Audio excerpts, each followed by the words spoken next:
मेरे गुरुदेव की महिमा बड़ी अद्भुत निराली है। मेरे गुरुदेव की महिमा बड़ी अद्भुत निराली है भर जाती वो सब झोली जो जन्मों से ही खाली है भर जाती वो सब झोली जो जन्मों से ही खाली हैं। यहाँ तम की नहीं सत्ता, यहाँ हर दिन दिवाली है। यहाँ तम की नहीं सत्ता, यहाँ हर दिन दिवाली है। भराया लोक अंतर में, नजर में प्रेम लाली है। मेरे गुरुवर शिव त्रिपुरारी, जिनकी महिमा भारी नजर में छा गए हैं के दिल में समा गए हैं। हो मेरे गुरुवर शिव त्रिपुरारी, जिनकी महिमा भारी नजर में छा गए हैं के दिल में समा गए हैं। सामवेद का यह मुख्य उपनिषद, जिसका नाम छांदोग्य उपनिषद, इसमें कुल 8 अध्याय हैं। एक तलौकार शाखा का उपनिषद 8 अध्याय का, जिस पर भगवान भाष्यकार ने भाष्य किया और हमको समझाया। तो इस सामवेद के तलौकार शाखा का 8 अध्याय का उपनिषद, जिसका नाम है छांदोग्य उपनिषद, इसमें पहले अध्याय में, दूसरे अध्याय में, तीसरे अध्याय में मुख्य रूप से कर्म के सहित उपासना का निरूपण है। चौथे अध्याय में, जो इसका चतुर्थ अध्याय है, उसमें मुख्य रूप से अहंग्रह उपासना का निरूपण है। चौथे अध्याय में उपासना प्रधान है। चौथा और 5वां अध्याय, ये दोनों उपासना प्रधान। छठा, 7वां और 8वां इस उपनिषद का 3 अध्याय ज्ञान प्रधान है। तो ये उपनिषद का जो कलेवर है, इसमें पहला, दूसरा, तीसरा, जिसमें कर्म सहित उपासना का निरूपण है, चौथे और 5वें में अहंग्रह उपासना का निरूपण है, और छठे और 7वें और 8वें 3 अध्याय में इसमें ब्रह्म विद्या का निरूपण है। जब हम कर्म करते हैं तो कर्म करने से हमारे अंतःकरण की शुद्धि होती है, हमारे चित्त की निर्मलता होती है, मन हमारा पवित्र होता है। योगिनः कर्म कुर्वन्ति संगम त्यक्त्वा आत्मशुद्धये। क्योंकि जब तक मन शुद्ध नहीं होगा, अंतःकरण शुद्ध नहीं होगा, तब तक ज्ञान विराजमान नहीं होता।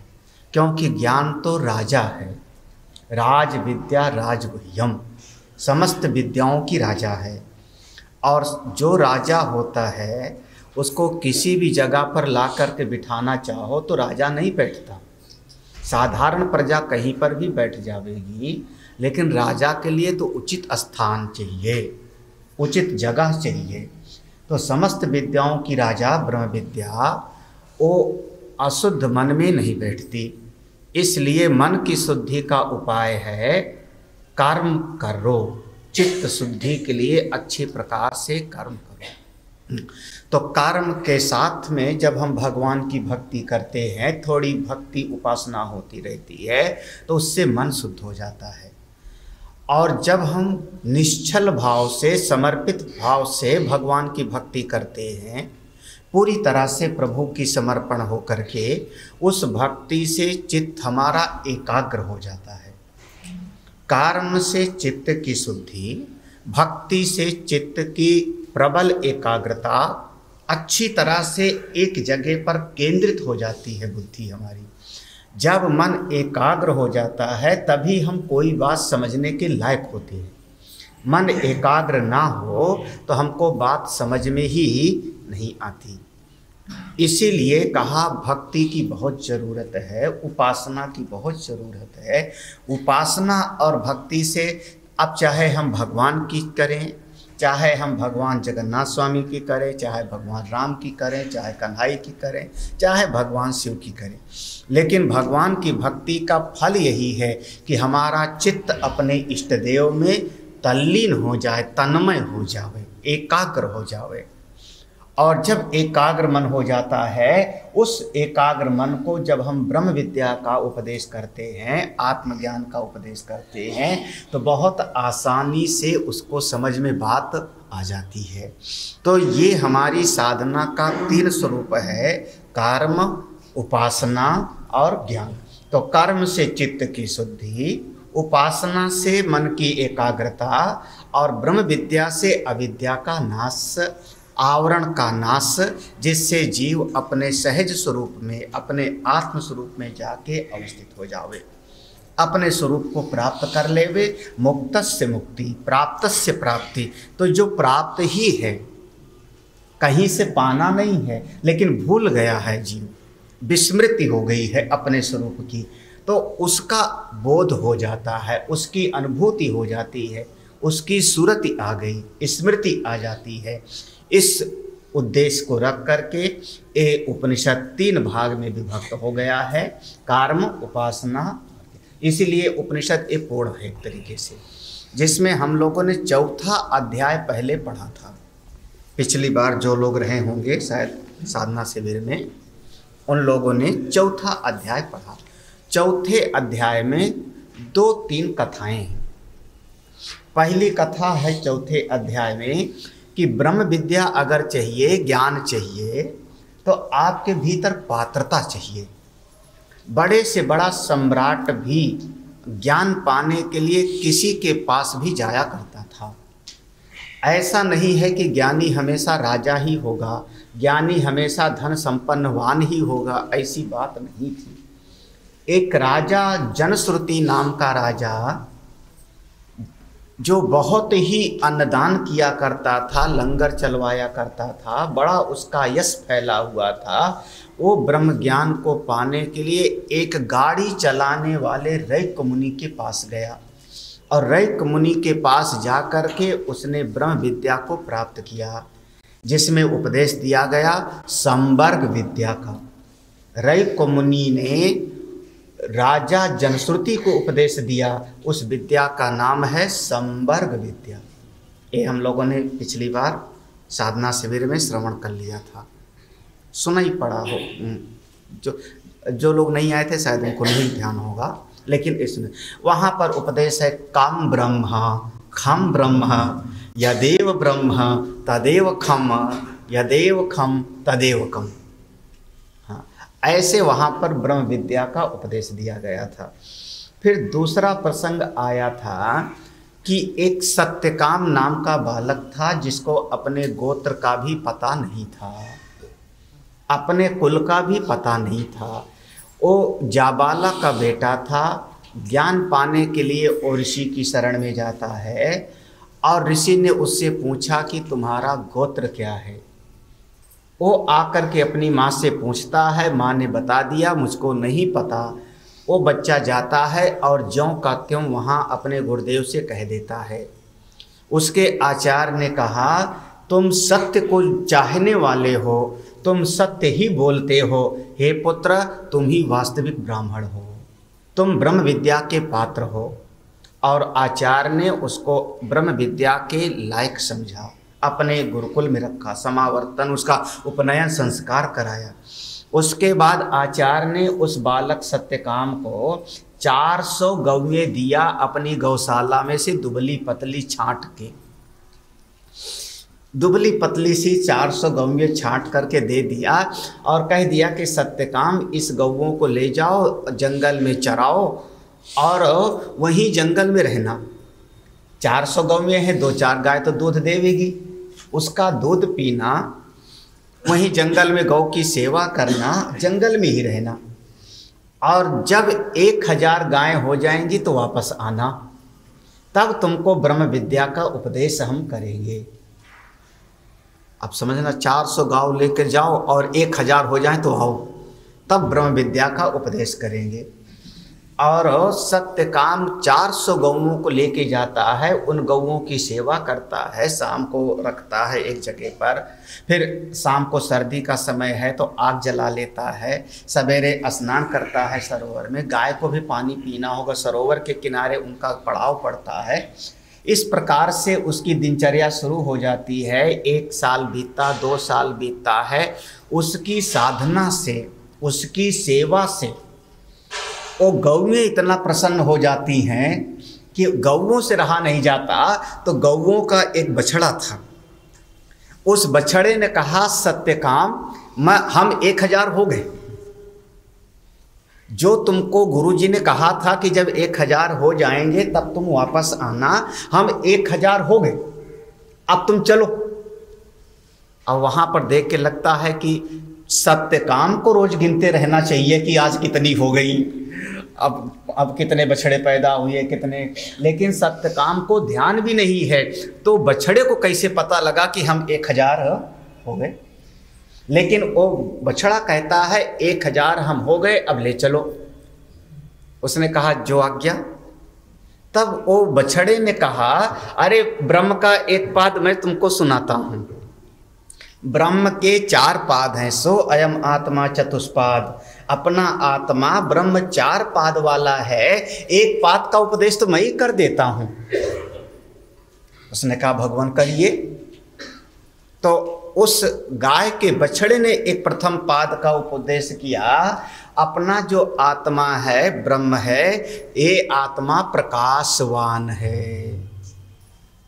अपना ब्रह्म आत्मा प्रकाशवान है, इसका उपदेश देती है। बहुत बढ़िया, समझ में आ गया। आज मेरे ध्यान में था कि इसी पर मैं ध्यान का प्रसंग ले जाऊंगा, लेकिन महिमा आप लोगों की भटका दिया। हाँ, तो आत्मा कैसा? प्रकाशवान, पहला पाद। उसके बाद फिर वो गाय का बछड़ा कहता है दूसरे पाद का उपदेश, ब्रह्म के द्वितीय पाद का उपदेश अब तुमको वो अग्नि देवता करेंगे। जिस अग्नि की सेवा करता है, अग्नि को जला के रखता है, वो अग्नि देवता करेंगे। गाय का बछड़ा इतना कह करके चुप हो जाता है। और फिर अग्नि देवता शाम के समय में जब अग्नि के सामने जाके बैठता है तो कैसे अग्नि का ध्यान रखना चाहिए, कैसे अग्नि को तापना चाहिए, वो सारा वर्णन आया है। यहाँ तक कि हमारे यहाँ पर वर्णन है कि घर में दीपक को फूंक मार के बुझाना अशुभ माना जाता था। मुंह से फूंक मार करके बुझा देना दीपक को बड़ा पाप समझा जाता था। जब फूंकोगे तो शायद थूक चला जाएगा, तो पंखे से बुझाओ, माताएं आंचल से बुझाया करती थी। ये छोटी छोटी बात का जब ध्यान रखते हैं तब हमको फल मिलता है। तो वो अग्नि देवता ने कहा हे सत्यकाम, ब्रह्म के द्वितीय पाद का उपदेश मैं करता हूँ। उसने कहा करिए भगवान। हाँ, तो उसने कहा वो आत्मा ब्रह्म अनंतवान है। दूसरे पाद का उपदेश हुआ अनंतवान, वो आत्मा अनंतवान है। बस हो गया। उसने कहा इसके बाद जो तीसरा पाद होगा उसको मैं नहीं, उसको जल मुर्गा बतावेंगे आपको। फिर जिस सरोवर में स्नान किया करता था उसी जल का एक मुर्गा आता है, जल कुक्कुट। जल कुक्कुट आता है और जल कुक्कुट कहता है सत्यकाम सावधान, तुमको ब्रह्म के तीसरे पाद का उपदेश मैं करता हूं। और उस जल कुक्कुट ने ब्रह्म के तीसरे पाद का उपदेश दिया। ब्रह्म ज्योतिषमान है। ये शब्द याद होंगे, प्रकाशवान, अनंतवान, ज्योतिषवान। 3 पाद हो गया। उसके बाद चौथा आयतनवान। देखा किसने बताया? तो एक हंस आता है। हंस माने जो नीर चीर का विवेक कर लेवे, जड़ चेतन को अलग अलग करके समझ लेवे, शरीर और आत्मा को अलग अलग करके समझ लेवे। हंस आता है और हंस ने कहा हे पुत्र, तुमको ब्रह्म के चतुर्थ पाद का उपदेश मैं करता हूँ, भगवान करिए। तो उस हंस ने ब्रह्म के चतुर्थ पाद का उपदेश किया। आत्मा आयतनवान है। आयतन, आयतन जैसे घर हमारा आयतनवान है, उस घर में हजारों चीजें हमने रख दिया, सबको समा लेता है। ऐसे ब्रह्म कैसा, उसमें अनंत कोटि ब्रह्मांड आकर के समा जाता है।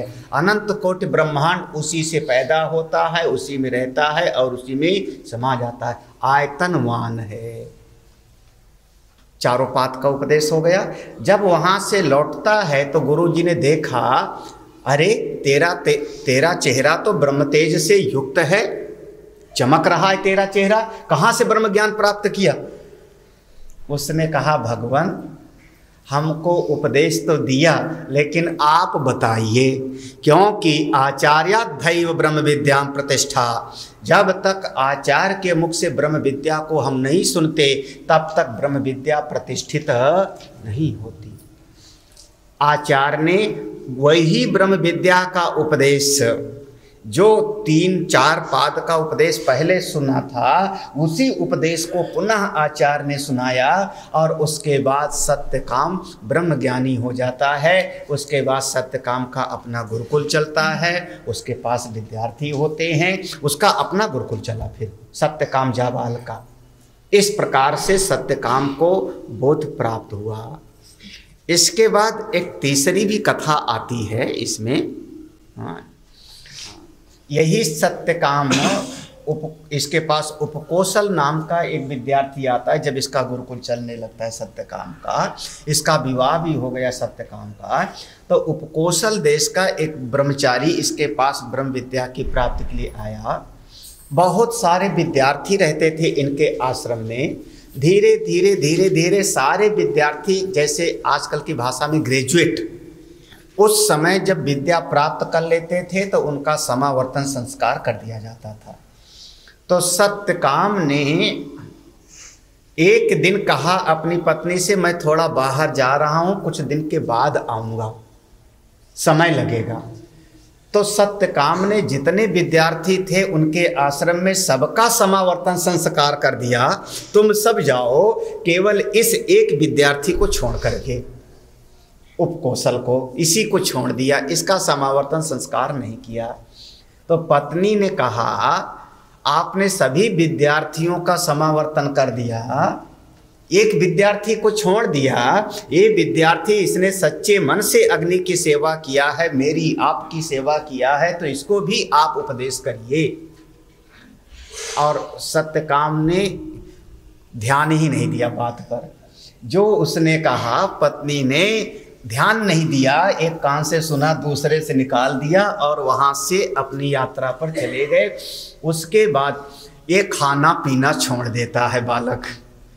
हमने इतनी सेवा किया और फिर भी सबका समावर्तन संस्कार हो गया, सब ग्रेजुएट होके चले गए और मैं ही रह गया। इसको कहते हैं फेल हो जाना। तो उसने खाना पीना छोड़ दिया। जब खाना पीना छोड़ दिया तो एक दिन वो जिन अग्नियों की सेवा करता था वही अग्नियां ही उपदेश करती हैं। तो 3 अग्नि उपदेश करती है। एक अग्नि का नाम है गार्हपत्य अग्नि, दूसरी अग्नि का नाम है आवाहनी अग्नि, तीसरी अग्नि का नाम है अन्वहार्य अग्नि। ये अग्नि 3 प्रकार की, गार्हपत्य अग्नि, अन्वहार्य अग्नि और आवाहनी अग्नि। ये 3 प्रकार की अग्नियों ने उसको उपदेश किया। उसके बाद जब गुरुजी आए तो गुरुजी ने कहा, अरे तू तो ज्ञानी दिख रहा है, तू तो पूरा ब्रह्म ज्ञानी दिख रहा है। तो उसने कहा, गुरुदेव मुझको अग्नियों ने उपदेश दिया है, लेकिन आप हमको उपदेश करिए। और इस प्रकार से उस विद्यार्थी को ब्रह्म विद्या की प्राप्ति हुई। इतना 4थे अध्याय में हम लोगों ने पहले सुना है, ये इतना पूरा प्रसंग सुना है। अब 3 अग्नियों को जो ठीक ठाक सेवा करेगा, कौन सी? गार्हपत्य, अन्वहार्य और आवाहनी। तीनों अग्नियों की जो ठीक ठाक उपासना करेगा, ऐसा उपासक, इस प्रकार का उपासक उत्तरायण के मार्ग से जावेगा। उत्तरायण के मार्ग से जाकर के और वो बड़े सुख का भोग करेगा, बड़े आनंद का भोग करेगा। ऐसा प्राणी मुक्त नहीं होगा, क्योंकि उपासना किया है और ब्रह्म विद्या को पाया नहीं है, तो मुक्त नहीं होगा। अगर वो बात समझ लेता जो 4 पाद वाली बात थी, प्रकाशवान, अनंतवान, ज्योतिषमान और आयतन, उसको समझ लेता तो मुक्त हो जाता।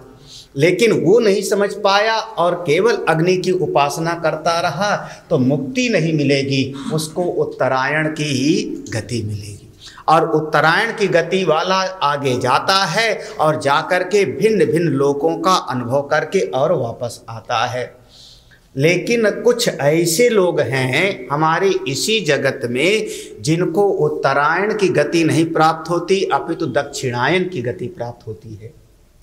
जो हैं कर्मपरायण, कर्म करते हैं, भगवान भास्कर ने संगति लिया, सगुण ब्रह्म विद्याया उत्तरागति उक्ता। अथ इदानीं पंचमे अध्याय पंचाग्निविदा गृहस्थस्य ऊर्ध्वरेतसः चा श्रद्धालु नाम, जो श्रद्धा वाले हैं, ऊर्ध्वरेता हैं, गृहस्थ हैं और सब कुछ ठीक ठाक है, उनकी एक गति उत्तरायण की बता दिया। लेकिन कुछ ऐसे लोग हैं जो केवल कर्मिणाम धर्मादि लक्षणाम, केवल कर्म में ही जिनकी वृत्ति लगी रहती है, बस कर्म ही कर्म, कर्म ही कर्म, और कहते भी हैं कर्म ही पूजा है, कर्म ही सब कुछ है, बिना कर्म किए क्या होगा। ऐसे लोगों की गति दक्षिणायन की गति होती है, उनको भी बताना जरूरी है। केवल कर्म परायण दक्षिणायन की गति, केवल कर्म परायण नहीं बल्कि केवल उपासना वाला वो उत्तरायण की गति। हाँ, इसलिए ईशावास्योपनिषद में लिखा जाएगा कि एक वाला अंधकार में जाता है और दूसरा वाला उससे भी गहरे अंधकार में जाता है। अंधम तमा प्रविशन्ति ए विद्याम उपासते ततो भूय युते तमः ए विद्याया गुम्रताः। तो जो केवल कर्म में जिसकी निष्ठा है उसको दक्षिणायन की गति। दक्षिणायन की गति की खासियत क्या है? पुनरावृत्ति रूपा, ये है दक्षिणायन की गति। दक्षिणायन की गति में बार बार हमको आना पड़ता है, इसी लौकिक जगत में बार बार मुझको पैदा होना पड़ता है, हमको बार बार यहाँ जन्मूं और बार बार मरूं। लेकिन तीसरी गति भी होती है। तीसरी गति कौन? कष्टतरा संसार गति। हाय हाय, जिसमें महान कष्ट है, संसार की गति। तो तीन गति का वर्णन हो रहा है, उत्तरायण, दक्षिणायन और संसार की गति। संसार की गति में जिसमें घोर कष्ट है, जिसमें तकलीफ ही तकलीफ होती है। और ये अगर समझ में आ जावे किसी को, संसार वाली गति समझ में आवे तो होवेगा क्या? वैराग्य है तो उससे जीव को वैराग्य की प्राप्ति हो जाएगी। जहाँ दुख दिखाई पड़ता है जीव को, वहाँ से वैराग्य हो जाता है। जिस चीज़ में दुख दिखाई पड़ेगा उसी से वैराग्य हो जाता है। तो वैराग्य हेतु वक्तव्या इति आरभ्यते। वैराग्य जिससे पैदा होवे, संसार से ममता कम होवे, आसक्ति कम होवे, इसके लिए संसार की गति का भी निरूपण करना हमको अनिवार्य लगता है। तो तीन गति है, उत्तरायण, दक्षिणायन और साथ में तीसरी संसार गति। जिसको ना उत्तरायण मिला ना दक्षिणायन मिला, आप कह लो अधोगति, कीड़ा मकोड़ा बन जावे, पशु पक्षी बन जावे, अधोगति हम कह सकते हैं। ये तीन प्रकार की गति का उपदेश दिया जाता है। इस विषय को लेकर के उपनिषद का ये प्रसंग प्रारंभ हो रहा है। 5वें अध्याय में मुख्य रूप से गति का उपदेश है, दक्षिणायन गति का, और साथ ही साथ गृहस्थ किसको कहते हैं। इसमें 5वें अध्याय में गृहस्थ किसको कहते हैं, वो ये जीव कैसे पैदा होता है, वो संसार की गति क्या है, वो इन सारे विषयों का इस 5वें अध्याय में अच्छी तरह से समझाया जाएगा। ये वेद के मंत्र हैं, वेद का उपदेश है, हमको बहुत सावधानी पूर्वक समझना है। हाँ, और वेद भगवान जिसको नहीं चाहेंगे नहीं समझ में आवेगा, क्योंकि ये तो श्रुति है, वेद है, अकाट्य वेद हमारे हैं। तो 5वें अध्याय में कुल 24 खंड हैं। इस 5वें अध्याय में 24 खंड हैं और हम लोगों को 24 खंड पूरा सुनना है 7 दिन में। तो अध्याय 5वां जिसमें 24 खंड हैं, इसके प्रारंभ में एक कहानी है। उपनिषद हमको कथा के माध्यम से सुनाते हैं। एक कथा है, हम लोग ध्यान से सुनते हैं। मंत्र पढ़ना तो नहीं है, मैं पढ़ दूँ, काफ़ी है। यौ हवै ज्येष्ठं च श्रेष्ठं च वेद ज्येष्ठश्च हवै श्रेष्ठश्च भवति प्राणो वाव ज्येष्ठस्य श्रेष्ठश्च। ये कहीं सांस में पढ़ा जाएगा, पूर्ण विराम नहीं है बीच में, एक ही सांस में पढ़ना होता है। यौ हवै ज्येष्ठं च श्रेष्ठं च वेद ज्येष्ठश्च हवै श्रेष्ठश्च भवति प्राणो वाव ज्येष्ठश्च श्रेष्ठश्च। हाँ, अच्छा, बहुत लोगों के पास है कुछ। यहाँ से 5वां अध्याय शुरू होता है। यौ, जो, हावै ज्येष्ठम च श्रेष्ठम च वेद, वेद माने जानना, जो उस ज्येष्ठ को जानता है। अरे ज्येष्ठ नहीं, श्रेष्ठ को जानता है, दोनों शब्द हैं। क्योंकि ज्येष्ठ कहने से कभी कभी आदमी को लगता है जो पहले ही पैदा हुआ, जो पहले पैदा हुआ उसको हम कहते हैं ज्येष्ठ। लेकिन 4 बच्चों में से जो ज़्यादा अकल वाला होगा वो हुआ श्रेष्ठ, है ना। तो और श्रेष्ठ को भी मैं ज्येष्ठ कहता हूँ। चारों बच्चों में से जो ज़्यादा बुद्धिमान है, ज़्यादा सेवाभावी है, वो ज्येष्ठ भी है और श्रेष्ठ भी है। केवल पैदा होने के नाम से अगर कोई कहे कि ज्येष्ठ, तो व्यवहारिक दुनियादार की भाषा में है, लेकिन साधना के मार्ग में उसको हम नहीं कहते। तो यौ हवै ज्येष्ठम च श्रेष्ठम च, जो ज्येष्ठ है वही श्रेष्ठ है, जो श्रेष्ठ है वही ज्येष्ठ है, और जो इसी को जानता है, जो इसको जानता है, समझना। हाँ, जो ज्येष्ठ है वही श्रेष्ठ है, और जो श्रेष्ठ है वही ज्येष्ठ है। हाँ, अब 4 बच्चों में पहले पैदा होना तो हुक्म मत चलाना मैं बड़ा हूँ। हाँ, क्योंकि जो बुद्धिमान है, भक्त है, श्रद्धावान है, वही ज्येष्ठ है, वही श्रेष्ठ है। जो इस बात को जानता है वो ज्येष्ठश्च वही श्रेष्ठश्च भवति, वो ज्येष्ठ हो जाता है, श्रेष्ठ हो जाता है।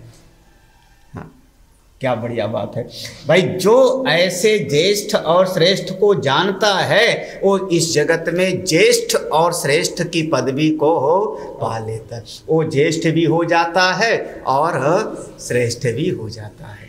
जो श्रेष्ठ को जानता है वो श्रेष्ठ हो जाता है, जो ज्येष्ठ को जानता है वो ज्येष्ठ हो जाता है। ठीक है, कठिन तो नहीं लग रहा, बड़ा आसान है उपनिषद, बहुत आसान है। हाँ, जो बड़े को जानता है बड़ा हो जाता है। हाँ, उसमें कौन सी नई बात है।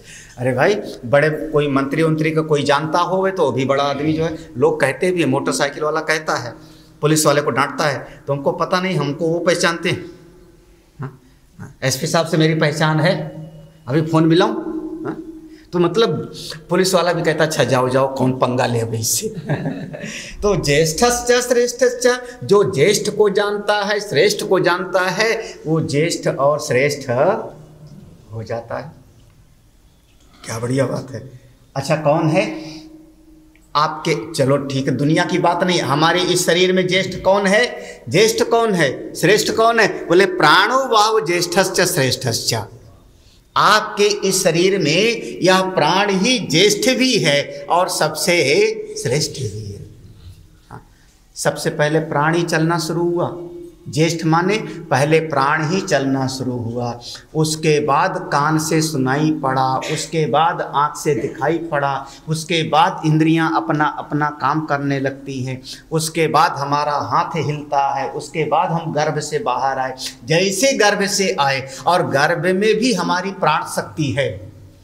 अब ये मत समझना कि गर्भ में प्राण शक्ति नहीं, गर्भ में केवल श्वास नहीं चल रही है, बल्कि हम नाल से, नाभि से जो नाल जुड़ा हुआ है उससे हमको प्राण शक्ति मिल रही है। तो गर्भ में भी बालक जीवित है, उसको ऑक्सीजन वहाँ से मिल रहा है। तो यह जो प्राण शक्ति है वही ज्येष्ठ भी है और वही श्रेष्ठ भी।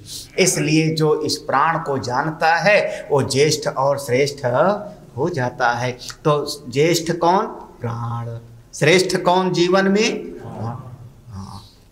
अब पैसा श्रेष्ठ है? हाँ, अब यहीं पर पैसा श्रेष्ठ है। क्यों नहीं श्रेष्ठ है? चमड़ी जाए पर दमड़ी नचावे। हाँ, इसका मतलब क्या हुआ? मैं मर जाऊं कोई बात नहीं, मेरी पोटली न जावे। इसका मतलब हुआ कि आपने प्राण की उपेक्षा कर दिया और धन को आपने श्रेष्ठ समझ लिया। अच्छा, कितने लोग इस जगत में, कितने लोग इस जगत में अपने नहीं हम इस चीज को चाहे थे, हमको मिला नहीं, मर ही जाऊंगा अब। क्या हुआ इसका मतलब? हमने इस चीज को चाहा था, हमने इस व्यक्ति को चाहा था, ये वस्तु नहीं मिली अब मर जाऊंगा, ये व्यक्ति नहीं मिला मर जाऊंगा, परीक्षा में अच्छे नंबर नहीं आए मर जाऊंगा। मतलब आपने अपने प्राण को ठीक ठीक समझा नहीं, क्योंकि सबसे ज्यादा ज्येष्ठ और श्रेष्ठ तो अपना प्राण था। ये जगत के धन संपत्ति सम्मान पद वैभव ये ज्येष्ठ और श्रेष्ठ नहीं थे, लेकिन प्रायः जगत में लोग कहते हैं अब जीने का कोई फायदा नहीं। क्यों नहीं फायदा? क्योंकि धन चला गया, सम्मान चला गया, पद चला गया, अब जीने का कोई फायदा नहीं। मतलब वो लोग अभी अपने इस श्रेष्ठ प्राण को समझे नहीं। तो ज्येष्ठश्चा श्रेष्ठ, जो अपने श्रेष्ठ, अगर इस बात को समझे तो आत्महत्या कोई करेगा ही नहीं। हाँ, क्योंकि सबसे ज्यादा शक्ति वाला तो सबसे ज्यादा श्रेष्ठ मेरे प्राण हैं, मैं क्यों मरूं? हाँ, मैं क्यों मरूं? अरे धन गया तो गए, हाथ की मैल है, कोई बात नहीं। पद गया तो गया, उसमें किसका पद हमेशा रहता है? इस दुनिया में सबका पद जाता है, रिटायर तो सभी होते हैं कभी ना कभी। हाँ? हम काहे के लिए मरे अपने आप को? बोले नहीं वो चाहा था, वो देखो मिला नहीं, वो लड़की नहीं मिली, लड़का नहीं मिला। बोले पागल, 10 में और मिल जाएंगे, मैं क्यों मरूं? हाँ? लेकिन हमारे इस समाज में महाराज ऐसे नासमझ लोग हैं जो जरा सा कोई बात हो जाए तो कहते हैं जहर खा लूंगा ट्रेन के नीचे जाके। हाँ, ना समझो की बात है, वो इस बात को समझते नहीं। ज्येष्ठश्चा प्रेण, सबसे ज्येष्ठ यही है हमारा। अच्छा अगला देखो। हाँ, इसलिए जो प्राण को जानता है वो ज्येष्ठ श्रेष्ठ हो जाता है, जो इसको जानता है वो समाज में ज्येष्ठ हो जाता है, श्रेष्ठ हो जाता है। महाराज अपने आत्मा को जानोगे पूज्य हो जाओगे। और देखो अगला, यौ हा वै वसिष्ठं वेद वसिष्ठो हा स्वानां भवति वाग्वाव वसिष्ठः। अच्छा हाँ, सब लोग पढ़ना भी चाहते हो क्या? यौ हा वै वसिष्ठम, वशिष्ठ जो है, कौन वशिष्ठ? नामता नहीं, नाम वाला नहीं, नहीं तो नाम याद आ जावे।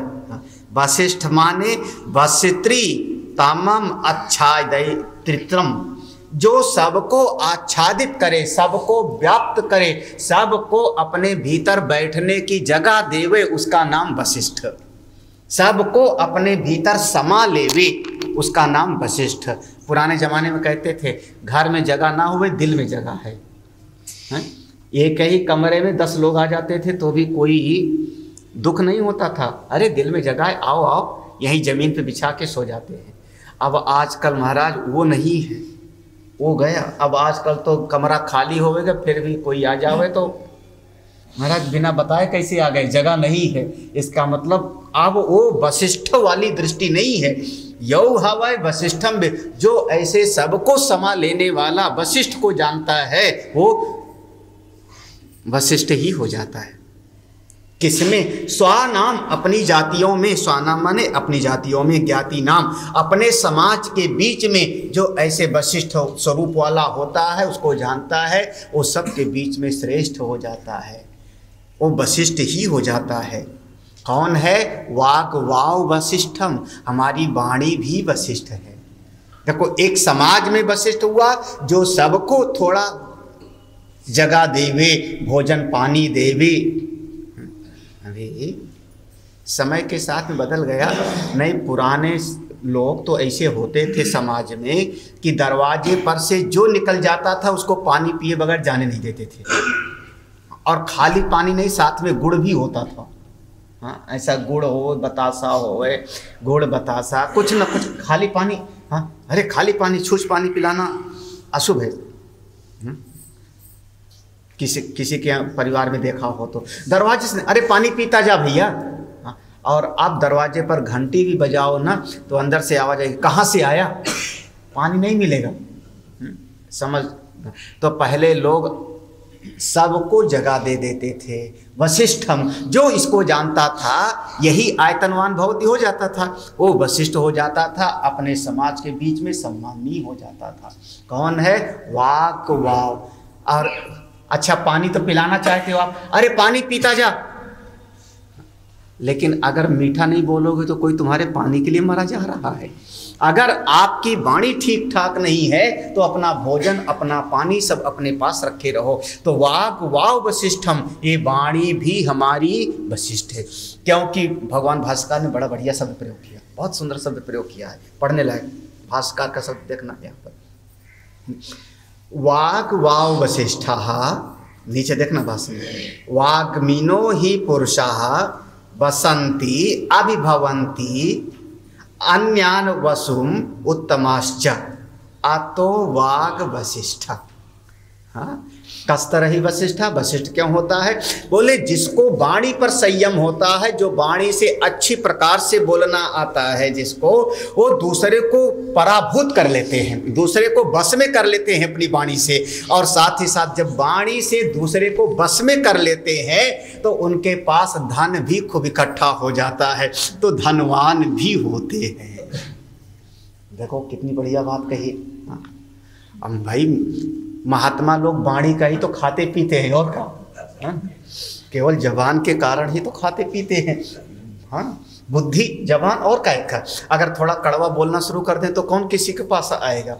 तो वाग वाव वशिष्ठ है, वाणी भी वशिष्ठ है। आप प्यार से बोलिए और आप दूसरे को बस में कर लोगे, दूसरे को बस में कर लोगे।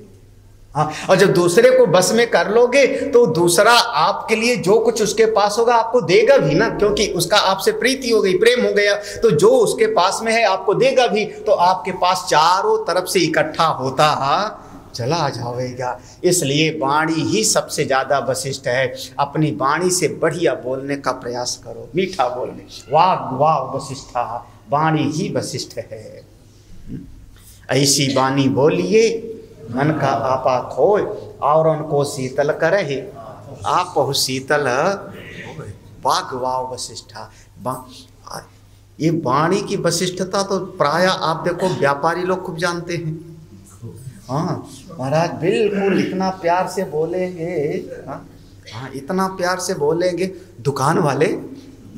हाँ, अगर आपको दवाई बेचनी है और बोलना ना आवे, कोई एमआर का जो है सक्सेस नहीं हो गई है। सेल्समैन लोग, इस पर मैंने कई बार कहा, जहाँ जहाँ पर गया हूँ वहाँ पर, कि हमारी दुकान है, दुकान में भले आप मालिक हो, आप मालिक हो, बने बैठे हो, आप डीलर हो, लेकिन आपका जो सेल्समैन है दुकान पर दिखा रहा है ये चीज़ ऐसी, ये चीज़ ऐसे, अगर उसकी वाणी ठीक नहीं है आपकी दुकान फ्लॉप हो जाएगी, क्योंकि कस्टमर डीलिंग तो वही करता है ना। तो वाग वाव वशिष्ठ, वाणी हमारी बहुत अच्छी होनी चाहिए, वाणी ही वशिष्ठ है। अब पुराने लोग कहते थे इसी वाणी से चाहे मिठाई खाओ, चाहे इसी वाणी से जूते खाओ, मर्जी आपकी। तो वाग वाव वशिष्ठा, जिसकी वाणी पर अपना कंट्रोल होता है वो वशिष्ठ ही हो जाता है। वो दूसरों को भी अपना आश्रय देने लगता है और सारे जगत में उसका भी सम्मान होने लगता है। बड़ा स्पष्ट है, कठिन नहीं, बड़ा आसान सा। तो पहला था ज्येष्ठश्च श्रेष्ठ, जो ज्येष्ठ को जानता है, श्रेष्ठ को जानता है, ज्येष्ठ। दूसरा है वशिष्ठ। कौन है वशिष्ठ? प्राण है ज्येष्ठ और वाणी है वशिष्ठ। एक देखो उपनिषद ने अलग अलग नाम रखा है, ये कभी सुना पढ़ा नहीं होगा। हाँ, ये नाम है, वाणी का नाम वशिष्ठ। कब? जब आपकी वाणी इतना अच्छा बोलने लगे तब। बोले इसकी वाणी बड़ी सुष्ठु है, सारम सुष्ठु मितम मधु, इसकी वाणी बड़ी सुष्ठु है, बहुत बढ़िया बोलता है। कौन बोले हैं? जिस समय हनुमान जी बोले हैं। भगवान राम ने कहा है, लक्ष्मण ये ब्राह्मण जो बोल रहे हैं ना, ये चारों वेदों के ज्ञाता होंगे, इनसे बात करने में अच्छा लगता है, एक भी व्याकरण की अशुद्धि नहीं है इनकी भाषा में। हनुमान जी ने जब पूछा था कौन है आप, जंगल में क्यों भटक रहे हो, इनकी वाणी में एक भी अशुद्धि नहीं है, एक भी अनावश्यक शब्द नहीं है, इनसे बात करके अच्छा लगता है। वाल्मीकि रामायण में तो हमारी वाणी बहुत अच्छी तरह से होनी चाहिए, बहुत बढ़िया होनी चाहिए। चलो अगला। यौ हा वै प्रतिष्ठां वेद प्रतिहातिष्ठति अस्मिंश्च लोके अमुस्मिंश्च चक्षुर्वाव प्रतिष्ठा। यौ हा वै, हा निपात है, हा निपात है, प्रसिद्ध है। ये बात विद्वानों के बीच में प्रसिद्ध है। सब बात सबके बीच में नहीं प्रसिद्ध होता। हाँ, कोई बात किसी के बीच में प्रसिद्ध होता है, कोई बात किसी के बीच में प्रसिद्ध होता है। हर बात हर के आदमी के बीच में नहीं प्रसिद्ध होता। तो ये विद्वानों के बीच में प्रसिद्ध है कि जो प्रतिष्ठा को जानता है, प्रतिष्ठां वेद, जो प्रतिष्ठा को जानता है उसकी तिष्ठा हो जाती है, उस जगत में प्रतिष्ठित हो जाता है। कहाँ कहाँ पर? अस्मिन लोके अमुस्मिंश्च, दोनों, इस लोक में भी और इस लोक से जाने के बाद भी। जो प्रतिष्ठा को जानेगा यहाँ भी प्रतिष्ठित होगा और यहाँ से जाने के बाद भी। अस्मिन लोके अमुस्मिन लोके। एक बात सावधानी पूर्वक ध्यान रखना, ये वेद है, वेद में एक एक शब्द जो लिखा हुआ है वो परम सत्य है। चाहे आपको जमे चाहे ना जमे, समझ में आवे ना समझ में आवे, ये परम सत्य है। आज नहीं तो कल समझ में आवेगा, 10 साल के बाद समझ में आवेगा, लेकिन परम सत्य है। ये वेद पढ़ना सबको मिलता भी नहीं था। जो ऐसा जानता है वो प्रतिष्ठित होता है, इस लोक में भी और उस लोक में भी। कौन है प्रतिष्ठा? बोले ये हमारे जो नेत्र हैं, चक्षुर्वाव प्रतिष्ठा, ये नेत्र ही प्रतिष्ठा के नाम से जानते हैं। कहा जाता है कि नेत्र हमारे ठीक ठाक होने चाहिए। नेत्र हमारे ठीक ठाक माने अनावश्यक नेत्रों को चंचल मत करो, अनावश्यक चीज़ों को नेत्रों से मत देखो। हमारे मुख्य रूप से 2 चीज, नेत्र और वाणी। नेत्र और वाणी, इन पर अगर संयम हो जाए आपका मन शांत हो जाएगा। लगभग देखोगे इन्हीं दोनों से मन भटकता है, या तो नेत्र से और या वाणी से। तीसरा हमारे कान भी भटकाने में सहायक होते हैं, लेकिन मुख्य रूप से नेत्र और हमारी वाणी। जो अपने नेत्र को ठीक ठाक कर ले वे, नेत्रों की शक्ति को समझ ले वे, उसकी प्रतिष्ठा हो जाती है इस जगत में भी और आगे भी। हाँ, अब ये समझिए, ये सब समझोगे, आगे भी समझाना है। ये सब समझोगे तो आप महाराज पूज्य हो जाओगे, आप भी। हाँ, और इतने पूज्य हो जाओगे कि घबराना मत। कभी स्वामी जी को छोड़ के अपना अलग झंडा लगा लेना, चलेगा। हाँ बिल्कुल। फिर आप गुरु जी हो जाओगे, दूसरे आपके शिष्य हो जाओगे, घबराने की बात नहीं। ये जानोगे आप प्रतिष्ठित हो जाओगे। हाँ, इसलिए इसको समझो। यौ हा वै संपदं वेद सहास्मै कामा पद्यन्ते दैवाश्च मानुषाश्च श्रोत्रं वाव संपत। संपत यहाँ पर ये नाम बदल रहा है। हाँ, ज्येष्ठ, फिर आया था वशिष्ठ, फिर आया प्रतिष्ठा। नेत्र प्रतिष्ठा है, चौथा नाम बदला। संज्ञा है, अब हमारी संज्ञा देखना, अब हम अलग अलग नाम रख रहे हैं। चौथी संज्ञा है संपत। जो इस संपत को जानता है, कैसे कैसे? उसके साथियों के साथ। जो संपत को जानता है उसकी इस सारे जगत में जो भी वो संपत्तिवान होगा, और 2 वित्त होता है हमारे समाज में, दैव वित्त और मानुष वित्त, दोनों उसको प्राप्त हो जाएगा। 2 ही प्रकार का वित्त माना जाता है, दैव वित्त, मानुष वित्त। मानुष वित्त जिससे मनुष्य को इस लोक में सुख मिलता है, मानुष वित्त, और जिससे इस लोक से जा करके अन्यत्र सुख मिलता है उसको हम कहते हैं दैव वित्त, पुण्य की पूंजी। 2 ही वित्त है आपके पास, मानुष वित्त जो हमने यहाँ सुख के लिए पाया है, और जो पुण्य की पूंजी इकट्ठा किया है यहाँ से जाने के बाद। उसके पास में जो इस संपत्ति को जानता है उसके पास से दोनों संपत्ति अकूत हो जाती है, दैव वित्त और मानुष वित्त दोनों। हाँ, कामा पद्यन्ते दैवाश्च मानुषाश्च। यहाँ पर देखो स्पष्ट वर्णन है वेद में, दैवाश्च मानुष, दैव वित्त और मानुष वित्त। बिल्कुल समझना स्पष्ट तरीके से। हमने कुछ प्राप्त किया, जो हमने प्राप्त किया उसमें से थोड़े का हमने भोग कर लिया, वो मानुष वित्त हो गया, और थोड़े को हमने अच्छे काम में लगा दिया, वो हो गया दैव वित्त। हाँ, ये दोनों प्रकार का, दैव वित्त, मानुष वित्त। और जो ऐसा समझता है वो संपत्तिवान हो जाता है, उसके पास कभी कोई कमी नहीं होती। इस शरीर में कौन है संपत्ति? तो ठीक है सुन लो। हाँ, तो दैववित्त और मानुषवित्त दोनों मिल जाता है। इस शरीर में कौन है? बोले श्रोत्र ही इस संपत है। देखो तीसरा इंद्रिय आ गई श्रोत्र। इस कानों से आप ऐसी बात सुनो जिससे आपकी ये संपत्ति बढ़े, ऐसी बात मत सुनो जिससे हमारी संपत्ति का नुकसान हो जाए, है ना। कौन सी संपत्ति? दोनों। पुण्य की पूंजी नष्ट हो जावे। अगर हमने निंदा सुनी, बुराई सुनी तो पुण्य की पूंजी नष्ट हो गई। अगर हमने कोई शराब जुआ की बात सुनी, हमारा धन नष्ट हो जाएगा, मानुष वित्त नष्ट हो जाएगा।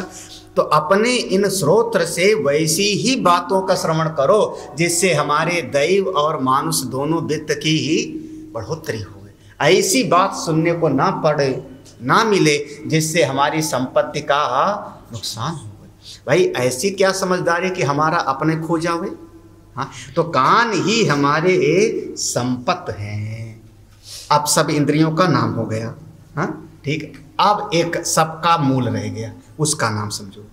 हाँ, सबका मूल। हाँ, यौ हवा आयतनम वेद आयतनम हस्वानाम भवति मनो हवा आयतनम। जो इस आयतन को जानता है वो अपनी जाति वालों के बीच में स्वानाम, अपने समाज के बीच में वो आयतनवान बन जाता है। कौन है? ये मन ही आयतनवान, मन ही आयतन है, मन ही आयतन है। जो इस व्यापकता को समझता है वो अपने समाज के बीच में व्यापक हो जाता है, उदार हृदय हो जाता है। उसको लोग सज्जन कहने लगते हैं। उदार हृदय है, विशाल हृदय है। हाँ? उसको ऐसा आयतनवान हो जाता है। लेकिन कब होगा? जब आपका मन व्यापक होगा, मन विशाल होगा। हाथ थोड़े, मन विशाल होना चाहिए। तो मन ही आयतन है। अब यहाँ पर प्रसंग पूरा हो गया। ये प्रसंग जो हमको संज्ञा देनी थी, हाँ, ये प्रसंग पूरा हो गया। क्या क्या नाम हो गया? ज्येष्ठ श्रेष्ठ प्राण, ठीक है। प्रतिष्ठा हो गया नेत्र, वाक प्रतिष्ठा हो गई। हाँ नहीं, वाक वशिष्ठ हो गया, प्रतिष्ठा हो गया नेत्र, फिर कान हो गया हमारा संपद, और मन हो गया। अब ये सब देखो, ये सब रहस्यमयी नाम है। ये संख्या हमने कभी सुनाया नहीं होगा प्रवचन में, इसलिए अब आप पहली बार सुन के जाओ और सबको पकड़ पकड़ के घर में बिठाओ। हाँ, पति महोदय बैठो, बहू महोदय बैठो, सुनो। ये मन नहीं आयतन है, कान नहीं संपत है, आँख नहीं प्रतिष्ठा है। तो वो कहेगा तुम्हारा दिमाग खराब हो गया, साधना शिविर करके आए हो, आपका दिमाग गड़बड़ा गया कुछ। हाँ? तो ऐसा को सुनाने की जो मैंने कभी नहीं सुनाया होगा, ये सारे नाम तक नहीं लिया होगा। इसलिए ये सब चीज़ें केवल समझने की है, अपने ज्ञान के लिए है, किसी को बताने की जरूरत नहीं है। अच्छा, फिर जो ये मन ही आयतन है, जो अपने मन को ऐसा जानेगा वो आयतनवान हो जाएगा। अगला मंत्र देखो। अब अगले मंत्र से एक कहानी शुरू होती है। वेद में, वेद भगवान में अगले मंत्र से एक कथा होती है। यहाँ तक हमने बता दिया, जिसको कहते हैं जैसे खेल में ग्रुप बनाते हैं ना, ग्रुप, इसका नाम रख दिया, उसका नाम रख दिया, उसका नाम रख दिया। अब खेल हमारा शुरू होता है। अब आगे की कहानी समझो क्या हुआ। इसलिए है आगे अथ। अथ माने इतना समझोगे तो आगे की बात समझ में आएगा। अब आगे की बात। अथहा प्राणा अहम श्रेयांसि विदुरे अहम श्रेयान अस्मि अहम श्रेयान अस्मि इति। अथहा प्राणा, एक बार ये प्राण और प्राण के साथ में जितनी इंद्रियां थीं वो सब के सब आपस में लड़ने लगे। क्या लड़े? अहम श्रेयांसि, मैं श्रेष्ठ हूं। अहम श्रेयान अस्मि, मैं बड़ी हूं, मैं बड़ी हूं, मैं बड़ी हूं, मेरे बगैर काम नहीं चलता, मेरे बगैर काम नहीं चलता। अहम श्रेयान अस्मि, सब आपस में झगड़ा करने लगे। आँख कहती है मैं बड़ी, कान कहता है मैं बड़ा, नाक कहती है मैं बड़ी, त्वचा कहती है मैं बड़ी, प्राण कहता है मैं बड़ा, मन कहता है मैं सबसे बड़ा। कौन बड़ा सबसे? हाँ, ये तो आपस में झगड़ा कर रहे हैं। अभी तो झगड़ा हो रहा है और सब अपने को कह रहे हैं कि मैं बड़ा, अब जो पहले पढ़ लिया होगा कह दिएगा प्राण भरा, मतलब पहले ही पढ़ के आ गए। लेकिन अभी तो आपस में सब झगड़ा कर रहे हैं, और सब झगड़ा करते हैं तो सब ने कहा चलो बनाने वाले के पास चल के निर्णय करते हैं। हम सबको बनाने वाला जो है प्रजापति, उसके पास चलते हैं और उसके पास चल करके हम लोग निर्णय कराते हैं हम सब में बड़ा कौन है, कौन श्रेष्ठ है। हाँ। तेहा प्राणा प्रजापतिम पितरम इति ओचो भगवन को न श्रेष्ठ इति तान होवाच यस्मिन् वा उत्क्रांते शरीरम पापिष्ठतरम इव दृश्ये सा वा श्रेष्ठ इति। तो सारी इंद्रियां मिलकर के चली गई प्रजापति के पास। प्रजापति माने सबका स्वामी, प्रजाओं का स्वामी, सबको बनाने वाला प्रजापति के पास पहुंचा। प्रजापति के पास जाकर के सब ने वही कहा, भगवान को ना श्रेष्ठ, न माने हम लोग, हम सब में श्रेष्ठ कौन है। अब प्रजापति ने सोचा सब मेरे ही बनाए हुए हैं, भाई चार लड़के मेरे झगड़ा करें और सब कहें मैं बड़ा, तो मैं किसका पक्ष लूं। थोड़ा समस्या तो हुई। तो प्रजापति ने सोचा सब मेरे बनाए हुए, किसको मैं बड़ा कहूं, किसको बड़ा कहूं। तो उन्होंने कहा मैं ऐसा नहीं कहता कौन बड़ा, इतना समझ लो कि ये जो शरीर बना है, इस शरीर में से जिसके निकल जाने पर, इस शरीर में तुम 5-6 लोग हो, जिसके निकल जाने पर ये शरीर पापिष्ठ तरम इव, अछूत के जैसे, सौ के जैसे, पापी के जैसे दिखाई पड़ने लगे, जिसके निकल जाने पर समझना वही सबसे श्रेष्ठ है। हाँ, एक पहचान बता दिया ना कि जिसके इस शरीर से निकल जाने के बाद शरीर पापिष्ठ तरम, हाँ, मतलब जिसको छुआ भी ना जावे।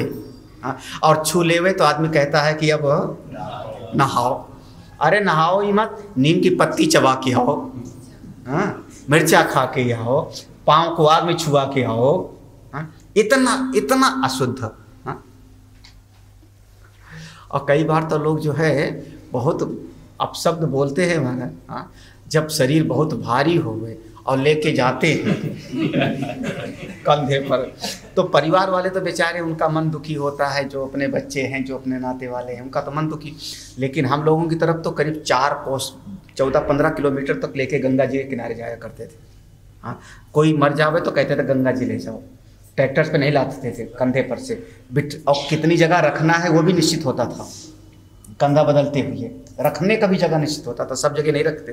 तो वो शरीर धीरे धीरे भारी होने लगता है बीच में। अब वो कैसे भारी होने लगता है, शरीर भारी होता है कि कंधा दर्द करता है, लेकिन शरीर भारी होने लगता है।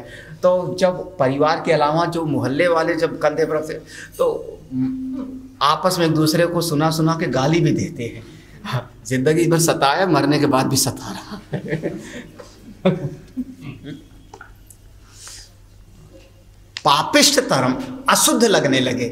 हाँ, समझना वही से जिसके निकल जाने पर तरीका बता दिया।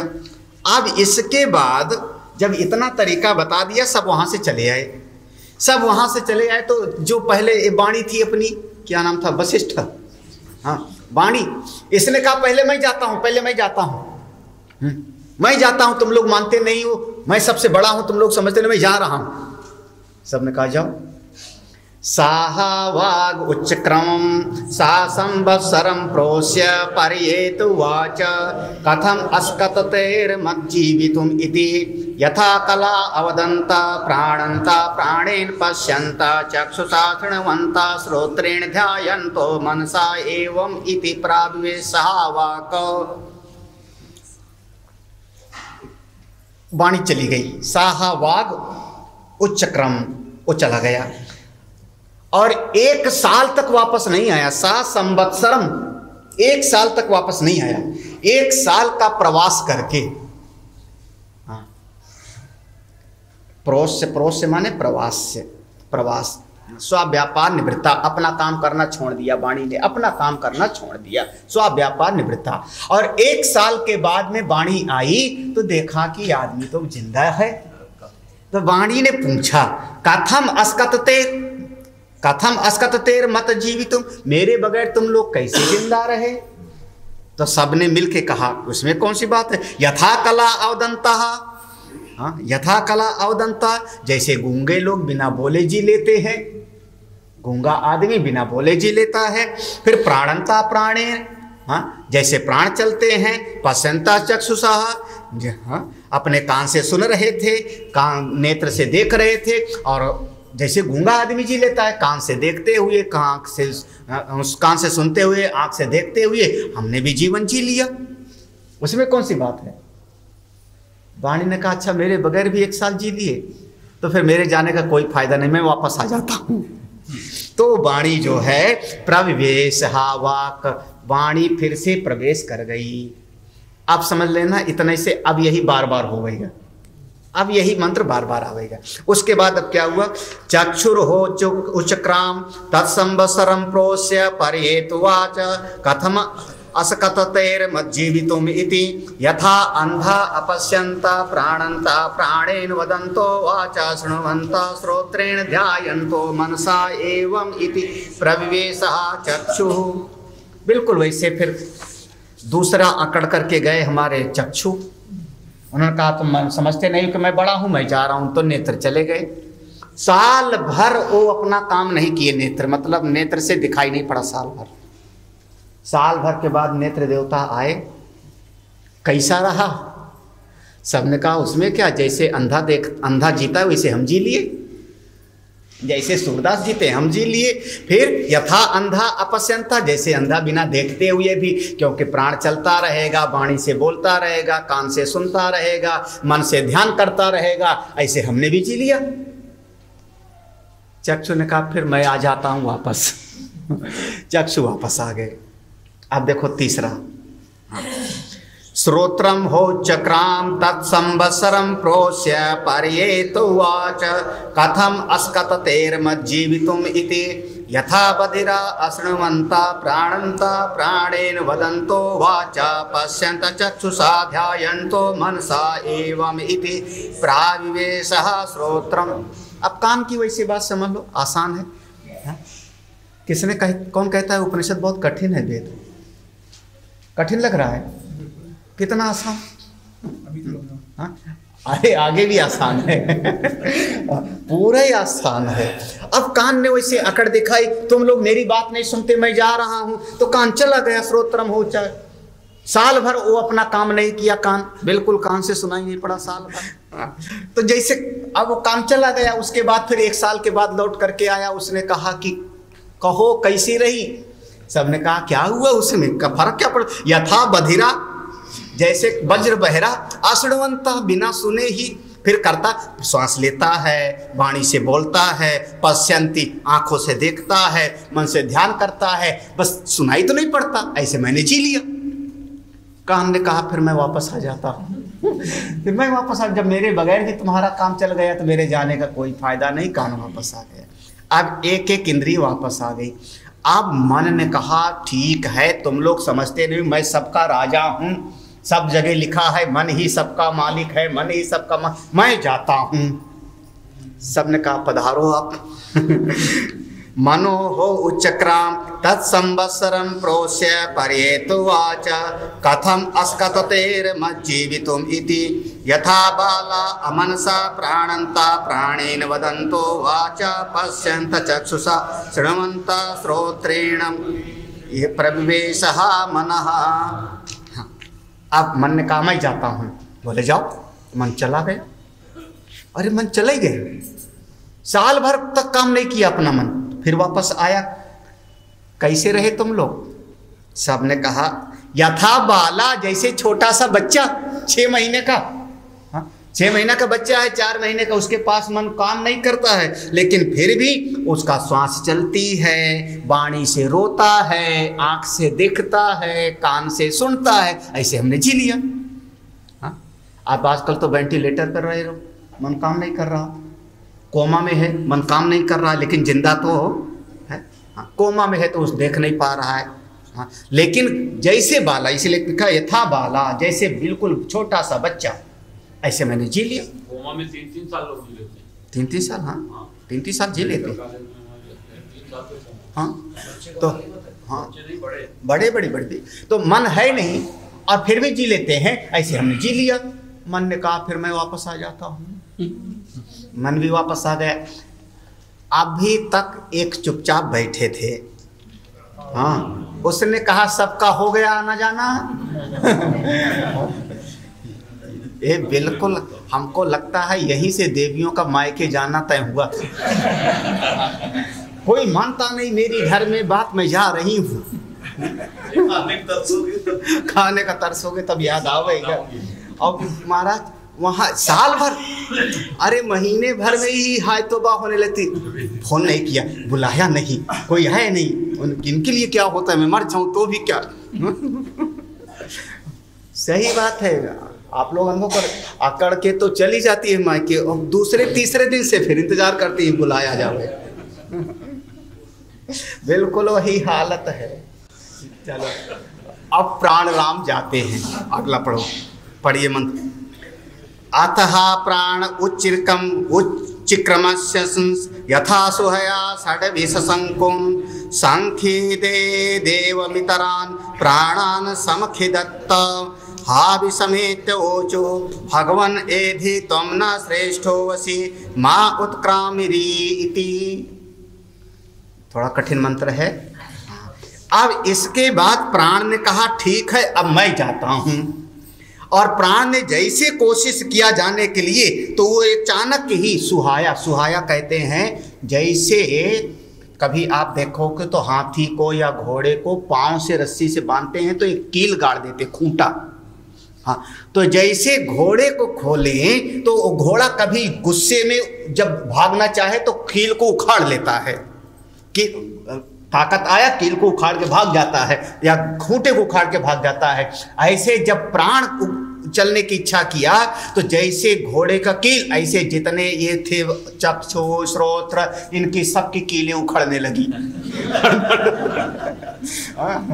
मतलब ये सब बंधे थे अभी तक, लेकिन सबकी कील जैसे वही लिखा हुआ है। हाँ, षड्विशंक, ये सब के सब उखड़ने लगते हैं। जब सबके सब उखड़ने लगते हैं, प्राणान समखिदत्त, प्राण के साथ साथ जाना मजबूरी हो गई। तो सब जल्दी से मिल करके सब ने जाकर के हाथ जोड़ा प्राण देवता के सामने। हाँ, अभिसमेत मिल करके, अभिसमेत सबके सब इंद्रिया मिल करके जाके हाथ जोड़ा। भगवान ना ये धी, आप मत उखड़ो, मत जाओ, मत जाओ, मत जाओ। भगवान ना ये धी तो हम ना श्रेष्ठ हो वसी, आप ही हम सबके बीच में सबसे श्रेष्ठ हो। हम सब ने मान लिया कि आप ही हम सबके बीच में श्रेष्ठ हो, आप मत जाओ, क्योंकि आप चले जाओगे तो हम सबको भी यहाँ से चला जाना पड़ेगा।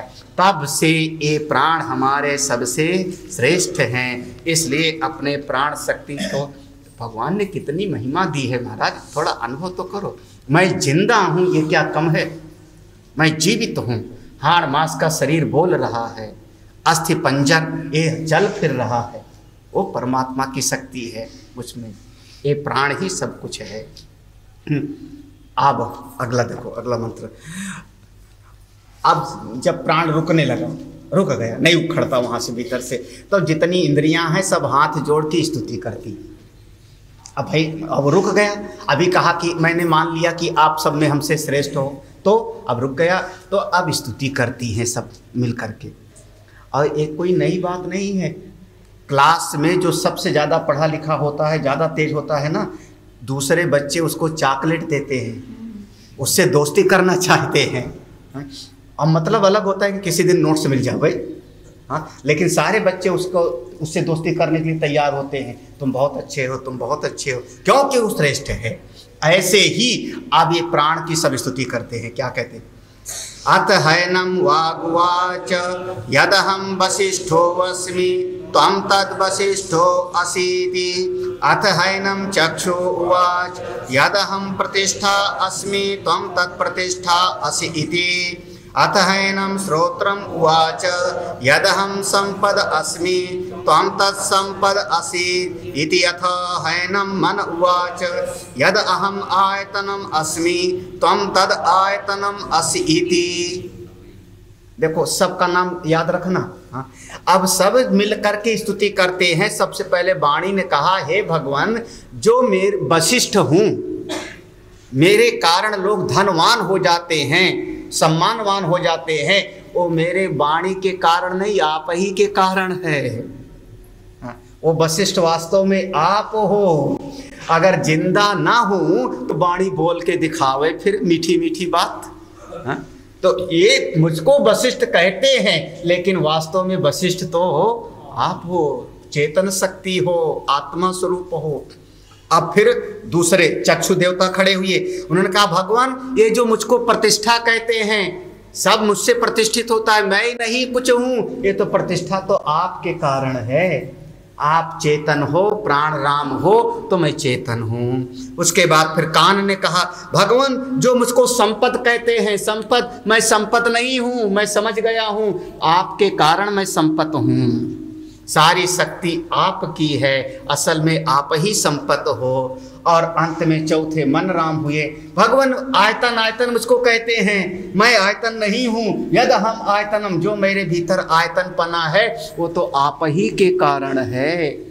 हे भगवान, हे प्राण राम, आप ही संपद हो, आप ही वशिष्ठ हो, आप ही प्रतिष्ठा हो, आप ही ज्येष्ठ श्रेष्ठ हो, और आप ही आयतन हो, सब आप ही हो। जो सारे जीवन का मूल है उसको जाना क्या? हाँ, अब यही पर उपनिषद आता है, जो सारे जीवन का केंद्र है। यहां पर हम ला करके एक जगह पर उपनिषद ने आपको खड़ा किया कि आपके सारे व्यवहार का, सारे नाते रिश्तेदारों का केंद्र है आपका प्राण, सबका केंद्र। आपने कभी उस प्राण को समझा, उसको जानने की कोशिश किया कि ये प्राण कौन है, कहाँ से चलता है, क्यों चलने लगता है? जब से श्वास लेना शुरू करते हैं मृत्यु तक ये चलता रहता है। अगर इस प्राण शक्ति को जाना तो बहुत अच्छा, और नहीं जाना तो सब का सब व्यर्थ। इस प्राण शक्ति को जानो, इस प्राण की उपासना करो। इस खंड का अंतिम मंत्र है, न वै वाचो न चक्षुंसि न श्रोत्राणि न मनसि इति आचक्षते प्राणा इति एव आचक्षते प्राणो हि एवेतानि सर्वाणि भवति। वही चीज करें, इस समस्त संसार में ना वाणी, ना चक्षु, ना श्रोत्र, ना मन, बल्कि सब कुछ प्राण ही है। वो प्राण ही प्राण है। उस प्राण को समझो, उस प्राण को जानो। वो प्राण ही ब्रह्म है, वो प्राण ही आत्मा है, जिसकी चेतना से, जिसकी शक्ति से ये सारी इंद्रियां अपना अपना काम करती। वो प्राण ही ब्रह्म है, प्राण ही सब कुछ है, उसको समझो। पहले आया था प्राणो ब्रह्म, ऐसे पहले आया था चौथे खंड में कम ब्रह्म, वहाँ प्राणो ब्रह्म भी आया होगा। वो प्राण ही सब कुछ है। उस प्राण को समझने के लिए हम इस उपनिषद में प्रवेश करते हैं। और इसके बाद ये पहला खंड समाप्त होता है। और इसके बाद अब उस प्राण ने कहा सबसे स्तुति कर रहे हैं, तो प्राण सबसे कहता है अब तुम बताओ मैं खाऊंगा क्या, पहनूंगा क्या, रहूंगा कहाँ? और सारे देवता अपनी तरफ से, इंद्रियां अपनी अपनी बात कहते हैं। अगला खंड बहुत बढ़िया है, थोड़ा अलग तरीके के है। तो 1 घंटा 9 से 9:30 बजे से जाओ, आधा घंटा डिले, 9:30 से 10:30 तक जाओ।